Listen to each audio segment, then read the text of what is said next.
Oi pessoal, tudo bem? Bom dia para quem vai assistir de manhã, boa tarde para quem vai assistir à tarde, boa noite para quem vai assistir durante a noite.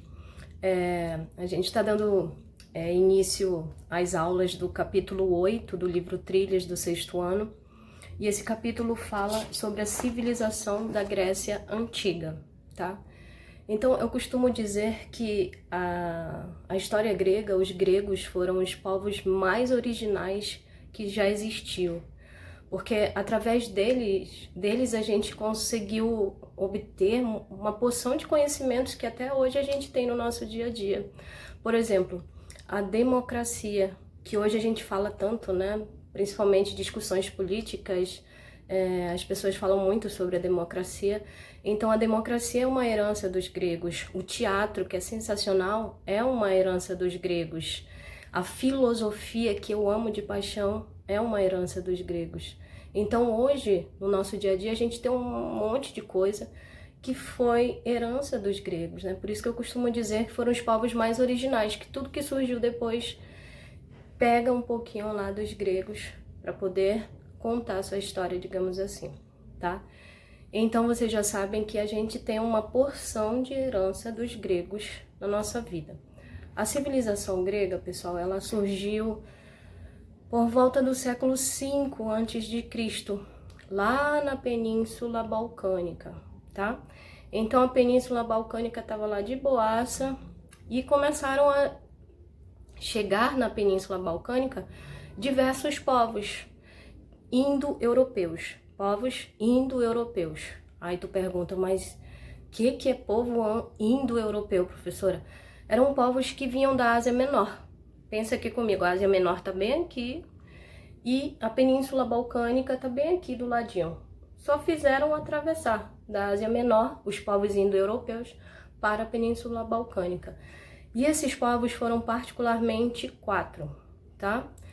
Os jônios, os aqueus, os eólios e os dórios, ok?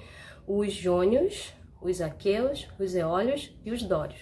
Então essa moçada chegou lá na Península Balcânica e começou a fundar cidades, né? As cidades na Grécia Antiga eram chamadas de polis, tá? Polis em grego quer dizer cidade. E essas cidades eram completamente diferentes entre si, tanto que elas ficaram conhecidas por serem cidades-estado. Cidade-estado.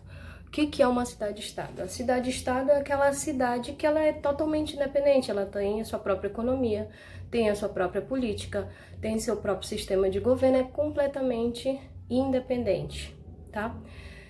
Um dos motivos que fez com que essas cidades fossem independentes e totalmente diferentes uma das outras, a única coisa que unia os gregos era a língua grega que todos eles falavam, mas as cidades eram totalmente diferentes entre si, a cultura era muito diferente entre si. Então, uma coisa que contribuiu para que isso acontecesse, com que as cidades não tivessem tanto intercâmbio e não fossem tão parecidas entre si, é que a Grécia tem um relevo muito montanhoso, né? De difícil acesso. Então, particularmente a maioria das cidades, elas se voltaram para o comércio marítimo, porque por terra era difícil de viajar, né? Então eles passaram a viajar pelos mares. A Península Balcânica é banhada por diversos mares, pelo mar Mediterrâneo, pelo mar Jônico, pelo mar Egeu, pelo mar Negro, enfim. Então, devido ao fato do relevo da Grécia ser muito montanhoso, de difícil acesso mesmo, as cidades elas começaram a se desenvolver sozinhas, de forma autônoma, tanto que são chamadas de cidades-estado, ok? E aí, no decorrer das próximas aulas, a gente vai estudar particularmente 2 cidades-estado, que é Atenas e Esparta, ok?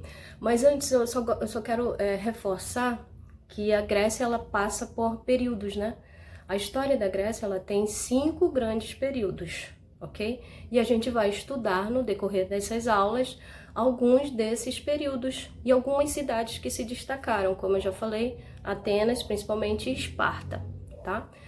Então, os períodos da história da Grécia o primeiro é o período micênico, que vai ser o tema da próxima aula. Depois vem o período homérico, depois o período arcaico, depois o período clássico e, por último, o período helenístico. São esses 5 períodos da história da Grécia, ok? O período micênico, que a gente vai ver na próxima aula, o período homérico, o período arcaico, o período clássico e o período helenístico, beleza? Então, na próxima aula, você já fica ligado que a gente vai falar sobre o período micênico, que é muito, muito, muito bacana, ok? Obrigada!